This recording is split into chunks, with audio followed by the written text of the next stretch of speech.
waaw jaar xoolal defal nag oh nag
kan kii oui waaw sama taal waaw mu defal na xaaral oui la oui xaaral kan ah grand lo ban si bi GMS waaw ok grand solo ko grand donc orienter GMS mu dem ne tuuti ah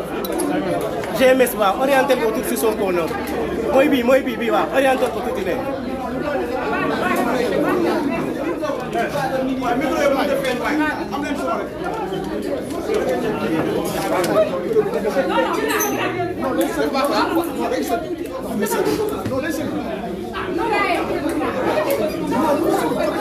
Je ne vois pas.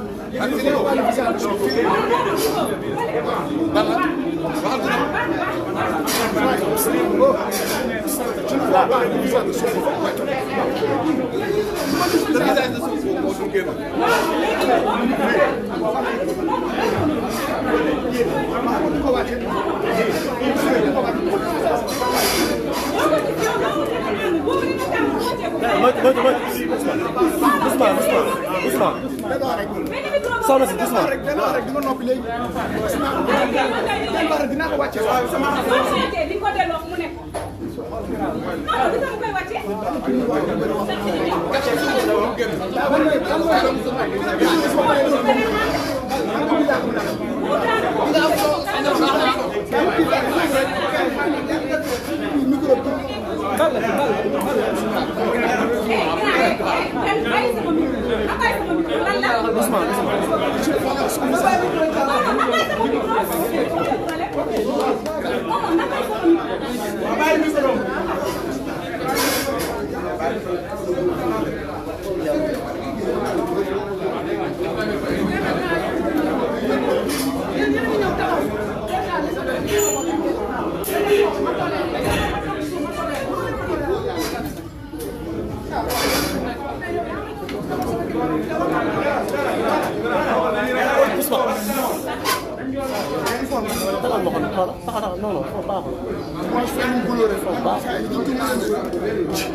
bii baax na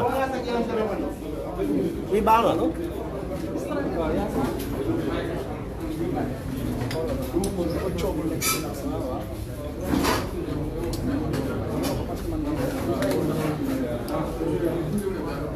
salaamaaleykum suñu mbokku journaliste yi. silence.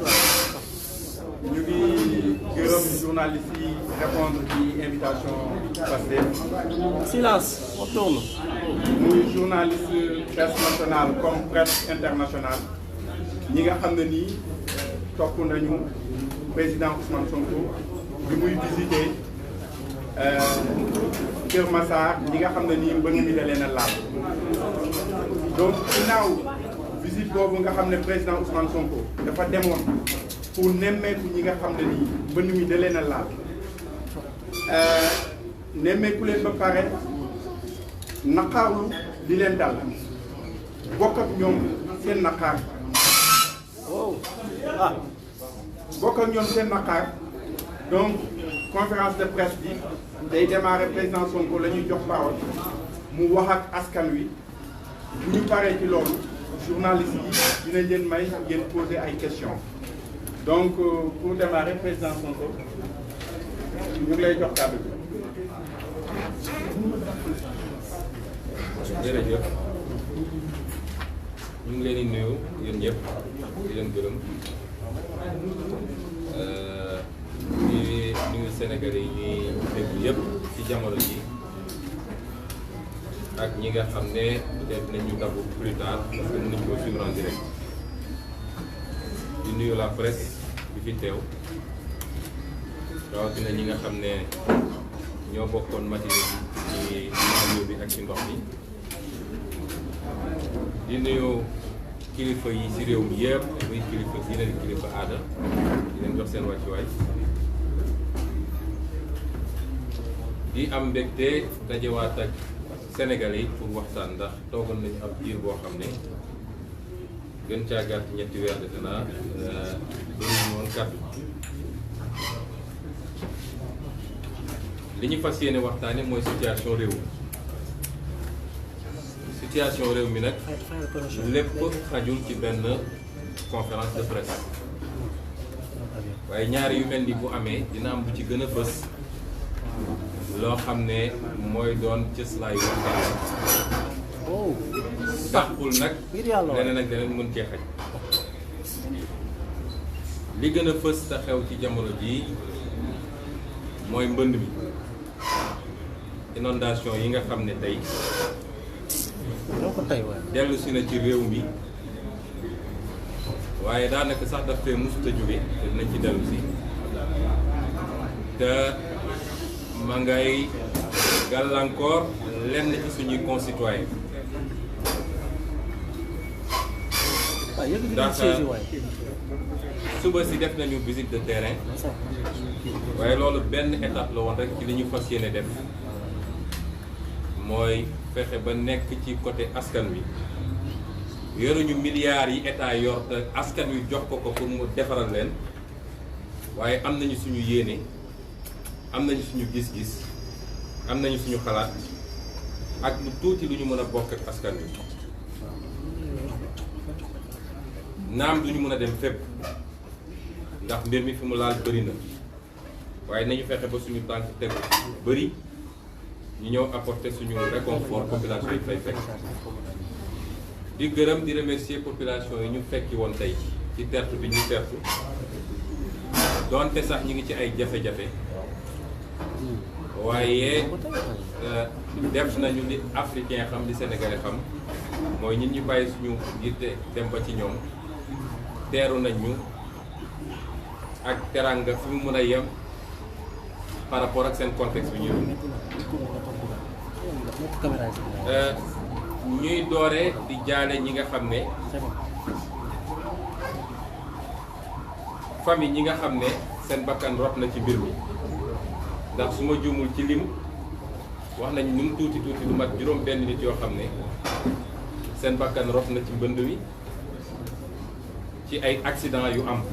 donc ñu ngi leen di jaale seen i waa kër di ñaan yàlla mu yërëm leen jéggal leen te xaare leen àjjana ñi nga xam ne jëlee nañ ci ay gaañu gaañu ñu ngi ñaan yàlla mu fëgg seen bopp ba ñu mun a dellu seen yitte ci lu gën a gaaw fa ñu demoon tey nag lañ fa gis jéggi na dayoo doy na waar. dafa am loo xam ne ku mu mënul tooyal sa xol rek jàpp naa ni war nañoo xoolaat ndax normal. ma jàpp nag ni ñii jiite réew mi tey te Macky Sall jiitu ci ñëpp lii dafa tooyalul seen xol dañoo ñàkk yërmande ci askan wi te dinaa ko développer li tax ma wax ko. fa ñu dem fekk nañ fa ay kër yu bëree bëri yoo xam ne tey ndox mi nangu na fekk nañ fa ay nit ñoo xam ne dañuy xuus ci ndox mi bés bu ne léeg-léeg mu ñëw ba ci seen ndigg pour mun a génn seen kër dem ci boutique jënd li ñu war a soxla parce que mënuñoo génn seen kër dem feneen wala amuñu feneen. fekk nañ fa ñoo xam ne ay gaal yu ndaw mu mel ni ku nekk ci dex ay gaal yu ndaw la ay volontaire jël moom la ñuy doxee ci biir ndox mi pour mën di leen jëli di leen génne di leen delloo.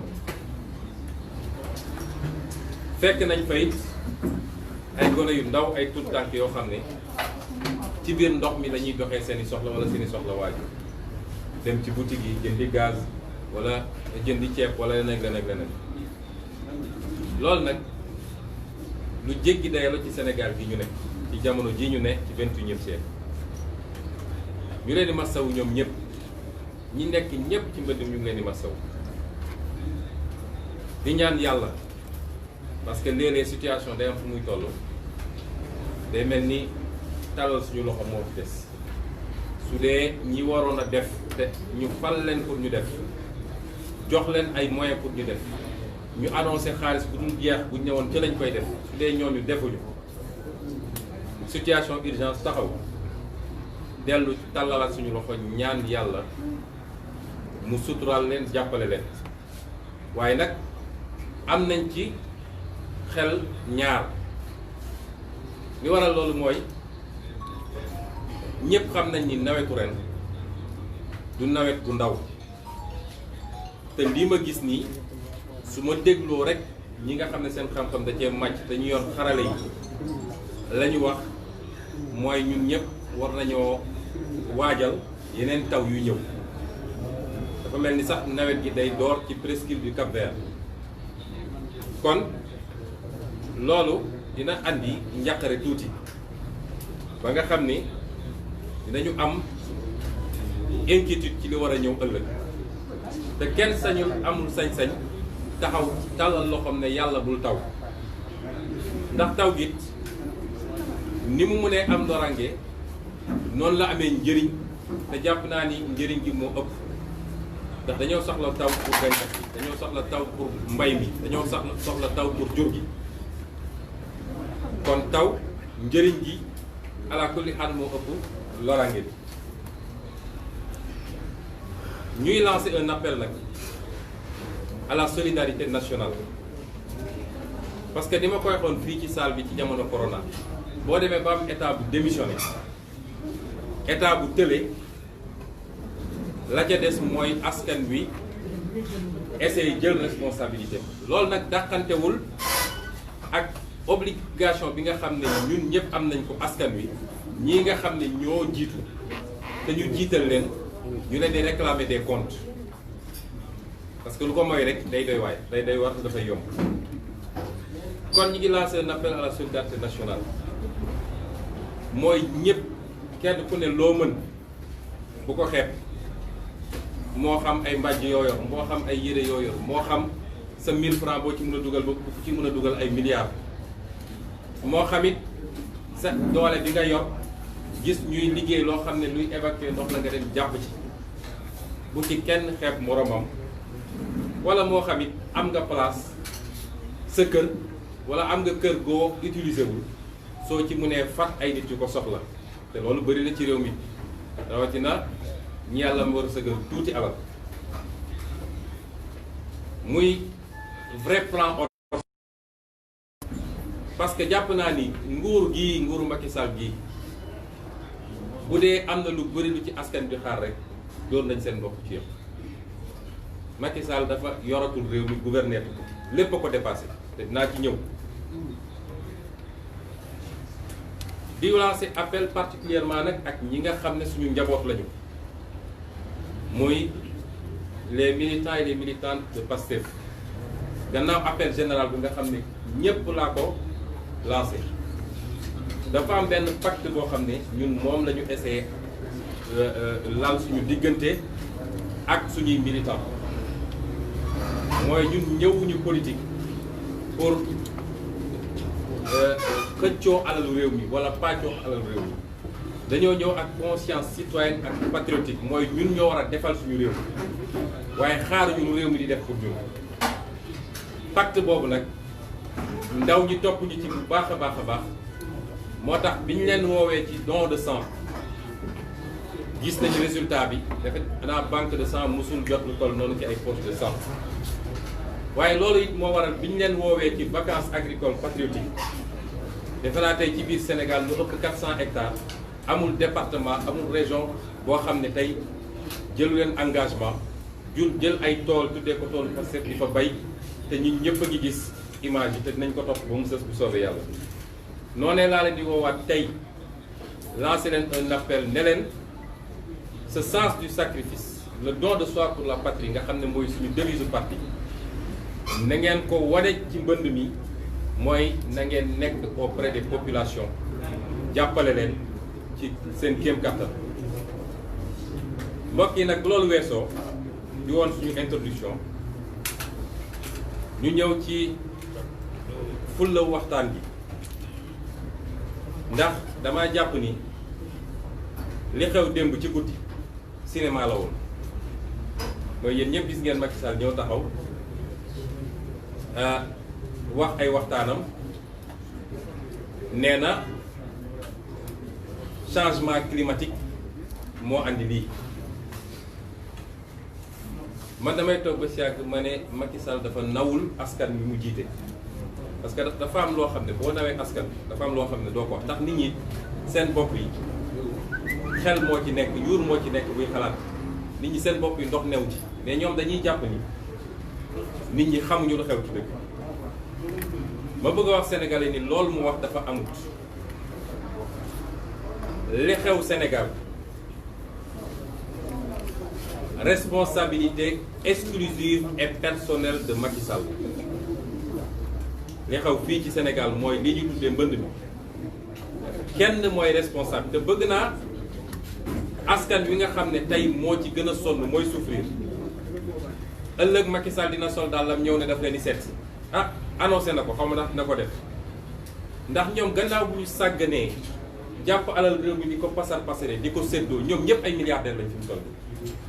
ci ñoo xam ne amuñu woon dara barki démb ak démb ñoom ñëpp milliardaires lañu seen géwél yi sax milliardaires lañu ñoom ñëpp ci pasar pasare alal réew mi dagg ay terrain fi mel ni ñu ngi ci aéroport bi nañ ci ñëw ci beneen affaire dagg ay terrain jaay pétrole jaay zircon jaay gaz jaay suuf Sénégal jaay géej gi daal ci yor seen i milliards bu ñu sàggat bu ñu seetaane nag ba musiba ñëw mu njëkk a yebal jabar ja ne ko demal moom mooy distributrice automatique de billets mooy njëkk a dem ko defee ñu ne ñëw na vraiment teranga andi na fi teranga ci lémpo Sénégal yoo xam ne moo waroon defar dëkk bu demee nag mu nooy moom mu doog a daagu ñëw xam naa nag comme dégg naa démb xawoon naa jafe fële ci banlieue ba boo moytul gars yi duñ ko gaaw a gis mais dama bëgg a wax population Sénégal ne bis bu solee dàllam ñëw seet si leen na ngeen jàpp ni lu leen dal moo leen ko teg moom Macky Sall il est le seul responsable incompétence am incapacité manque d'amour pour la patrie yooyu yëpp boo ko dajalee moo andi lii ma koy faram-fàcce ci ñaari pàcc bu ci njëkk mooy dinañu joxe ay chiffres ak ay faits yu concret yu wane ni Macky Sall dafa wor askan wi te li mu diglante ñoom def ko ndax bi mbënd bi amee 2012 boobu moom ngi doog a toll yéen ñëpp dégg ngeen ko mu annoncé un programme boo xam ne mat na 750 milliards wala 767 milliards wala 745 milliards selon les différents documents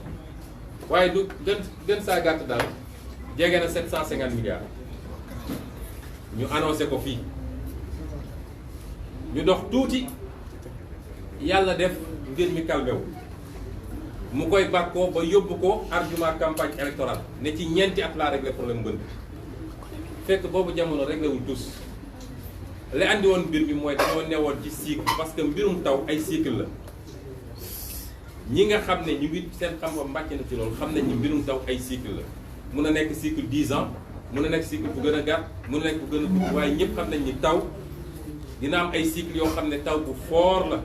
bu dajaloo mu am ay cycle yoo xam ne taw bi dafay xaw a néew doole at yi ñu jógee nag cycle pluviométrie bu faible la ñu nekkoon kenn newul nag defuñu dara dama bëgg mu leer am na lu ñu jot a def te loolu am na lu mu wàññi ci mbir mi waaye lii problème bi mooy li ñu diggoon Sénégalais dañ koy def defuñu le 10e loolay problème bi ma koy firndeel ci lu leer li ñu tuddee ñoom programme décennal d'investissement prioritaire 2012-2022 ba ñu defee seen conseil des ministres en 2012 ba génne programme bi dañu waxoon ni programme bi dañ ko war a exécuter pour inondation waxuma la jeex ci Ndakaaru waaye jeex ci Sénégal ñu def ko ci ay pàcc yi ñett la woon bu ci njëkk mooy plan d'urgence dañu waxoon plan d'urgence 2012-2013 plan d'urgence boobu mu waroon régler problème yépp moo tax bu ñu toogaatee ba 2020 démb ci guddi Macky Sall def discours naan programme d'urgence loolu mooy laaj na 2012 nga def plan d'urgence boobu dañu ñëwoon 69,6 milliards nañ ciy def 69,6 milliards ñu ne ensuite deuxième partie bi mooy le programme à court terme 2000 ñu ne boobu 339,6 milliards nañ ciy def bu ñu paree loolu nag mu am un programme à moyen et long terme nga xam ne 2 phases la 2017 2019 2019 2022 boobu ñu ne woon dañ ciy def 336,6 milliards yooyu yëpp boo ko dajalee mu ngi lay jox 767 milliards 800 millions li ca des nag mooy volet administratif beeg yenn yi ñu waroon yokk lii la Macky Sall diggé woon sur 10 ans 2012 2022 tey ñu ngi ci 2020 daanaka 2021 la ñu gën a jege 2022 2021 la ñu gën a jege 2020 ndax ñu ngi ci mois de septembre ana lan la ci Macky Sall réalisé parce que dañuy bëgg suñuy wax ñu teg ko ci ay fay yu leer nañ parce que sénégalais yu bëri ñu ngi naan fan la 750 milliards yi dugg il faut ñu wax leen ni 750 milliards yi génnul am na lu ci génn loolu dinañ ci wax liñ ciy wax am na lu ci génnul dinañu wax lan moo tax génnul 767 milliards yi ñu waxoon ñoom boo ko xoolee ba ci biir ñoom liñ ci génne effectivement parce que organisme yi doon réaliser programme bi du benn ONAS moo ci ëppale woon waaye am na ku ñuy wax projet am na ñeneen ñu ndawaat ñoo xam ne SONES sax amoon na ci parce que ay volet la waaye ONAS moomu ëppale ci moom parteem ci documents yi ñu jot a am ñun 285 milliards ak lu teg waroon na ko nekk waaye ONAS nee na moom ci jamono ji ñu toll c'est-à-dire après 9 ans d'exécution ONAS nee na moom 48 milliards la réalisé 48 milliards la ñu mobilisé effectivement mobilisé nag c'est-à-dire sur les 700 et quelques milliards pour le moment ci li ñu gëstu ak li ñu jot ci document 48 milliards yooyu la ñu am firnde ni lii nee nañu moom la ñu mobilisé exécuté ko 48 milliards ci 700 et quelques milliards c'est même pas 6% d'exécution même pas 6% d'exécution la ca des nee nañu am na 15 milliards yoo xam ne ci zone Kaolack bi mi ngi en cours ñu ngi koy essayer mobiliser ne am na 117 milliards yoo xam ne lu ñu war a uti la lu ñu war a jéggaane ji la ndax yoraguñu ko dama bëgg ñu dégloonte bu baax diggante 765 milliards yooyu ak 48 milliards fi ñu daanu ji gannaaw 9 ans kon loolu am na problème bu rëy te noonu loolu dafa ëmb lépp luy problème mu environnement au Sénégal ndax problème environnement yi yàgg nañ koo lim problème mu bël ba Saint-Louis Ndar ma nga fa avancée de la mer mi ngi fi li nga xam ne remontée saline yi suuf xorom gi yéeg di nangu tool yi rawatina fu mel ni Casamance wala booru Jombatu nga xam ne nit ñi mëntuñu béy mi ngi fi avancée désert bi mi ngi fi amu ci benn boo xam ne mun nañ la wax ba lan moo ci programme Macky Sall ak lan lañ ci def loo xam ne lu am fulla la kon li ma bëgg a wax foofu mooy Macky Sall dafa musut a jël mbirum inondation def ko fulla bañ a commencé ci mbir mi am ñu gaawantu fatt fii fatt fële yàlla def ak ci tegu amul pluviométrie bi fa cara ca raxasoo ba set moo tax suñu toogee mu jékki-jékki mel ni ku ximbaliku kon su ma gisee nos amis journalistes titré Macky Sall pique une colère noire ndax damay reetaal ba fëgg a dee bañ colère noire moom xam na ni defu ci xaalis xam na ni ñu ci waroon def defuñu ko ci ban résultat la mun a mënul am benn résultat te président boo xam ne lu ñu wax ñu ne yéeguloon moom xam naa ni gëm naa ni sax moom yéegul ni mooy président lu ñu wax ne Macky Sall yéeguloon il pique une colère noire il n'était pas informé lépp yéeg na ko nag amul lu ko parce que amul document bu mu validé wul bu nekk egsiwul ci table problème bi kay mooy li ñu war a laaj mooy li askan wi war a laaj Macky Sall mooy lan moo tax liy farata ci réew mi mu ne ko fi ñu ko ba ko fi dem topp ay mbir yoo xam ne du benn farata ci réew mi parce que 2014 bi mu commencé 2012 2014 la ko nit ñi ne a commencé par ñi koy lebal xaalis parce que ñi koy lebal xaalis wolof dafa ne ki laa bari gët moo lay joxañ fooy xool ñi koy lebal xaalis ñoo koy wax fan la war a investir te ñooñu di ko lebal xaalis santé publique du seen priorité parce que c'est pas rentable pour eux éducation nationale du seen priorité parce que c'est pas rentable pour eux enseignement supérieur du c'est pas rentable pour eux du seen priorité assainissement du seen priorité c'est pas rentable xam nga ñooñu lan mooy seen priorité mooy tabaxal autoroute jox ko suñuy entreprise ñu lebal la suñu xaalis teg ci intérêt bu dunt suñu entreprise ñëw liggéey du fay impôt andi ay employés delloo xaalis bi yëpp sama dëkk yow nga may fay ay bor ak ay intérêt xam nga lan mooy seen priorité tabaxal une ville nouvelle nga xam ne jox ñu defar centre Diamniadio jox ñu defar terrain basket jox ñu et cetera et cetera ñooñu yooyu mooy seen priorité mooy defaral ab terre boo xam ne bi mu commencé ba léegi moom ñuy bëgg a rey te loolu samay collaborateurs nañ ci dellu si ndax terre bi newoon naa leen fii ëpp na 1500 milliards ñu ngi yokk rek barki démb dem na Paris waxul inondation waxul éducation nationale waaye nee na 17 milliards la uti woon pour terre bi ci tronçon boo xam ne fi amoon nañu financement ba noppi mu ñëwaat ne 17 milliards arnaque bi ne ci terre bi kenn xamul nu mu toll mais yooyu ñoom Bassirou Diomaye ñoom Birame Souleye ñoom Abbas ak yooyu lañ ci ñëw ci beneen waxtaan ak suñu mbokk journaliste kon Macky Sall dafa jël ay priorité yoo xam ne du priorité sénégalais yi du priorité citoyen sénégalais bi nga xam ne moom am xëy moo ko tax a jóg moom la tal faju la tal lekk ba suur la tal jàng bu baax la tal dëkk foo xam ne du taa la tal am courant bu doy te bañ a coupé te bañ a cher am ndox bu baax bu muy naan loolu la sénégalais yi mooy seen priorité moom dafa këpp priorité yooyu parce que waa bitim réew tubaab yeeg naar yeeg turc yeeg chinois yeeg ñooñu saa su demee man gëm naa ni Macky Sall bis bu jëlee avion ni day tukki waa bitim réew dañ naan na gaaw ñëw ci man dañ naan suñu waajaa ngi ñëw su ñëwee ayob signature suñu signé rek mu signé kon loolu tey moo ñu dab tey jii mooy la ñu waroon def ci assainissement bi Macky Sall moom la suul dab Diamniadio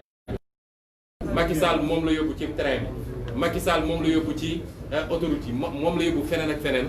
daal di sàggane askan wi mois de juin lu ëpp 200 maisons taw bi yóbbu na ko nit ñaa ngi ci biti am na quartier yoo xam ne entier foo demee fu mel ni Ziguinchor ay Goudomp ay Kandiala Kenya fu bëri dafa taa ak yeneen région yu am problème yooyu tudd leen sax mooy moom jàpp na ni tant que affaire bi ñëwul Kër Massar ñëwul truc xam naa ni su egsi woon Mermoz moom defe naa couvre-feu ak état d'urgence ay déclaré kon loolu premier élément bi mu bëggoon leeral mooy Macky Sall su ne yéegul li mu wax amut bu ñëwee naan dafa am surprise wala mu naan day piqué crise joxul ONAS joxul projet joxul kenn ku war a liggéey la war a tax nga def résultat bi mu des nag liñ ci jot a def il faut ñu wax ñu fan lañ ko dugal parce que milliards gis nga Sénégal dañ dem ba léegi dañu miis milliards defe naa 20 dernières années dañu jékki-jékki rek wax ji léegi li gars yi naan unité monétaire c'est le milliard naa ne diw jël na milliard diw jaay dal na si milliard ñu dem ba xeet milliard mais 1 milliard li ci mën a def li ci nit mën a def kenn dafa am nu mu toll ñu naan la donc ay 48 milliards ak ay 50 milliards ak mais milliards moo tax suñu coalition jot na communiqué bi ñu génne barki bi dañ koo tënk mooy tey lii il faut ñu auditer ko audit boobu nag dégg naa ñenn ñi naan commission d'enquête parlementaire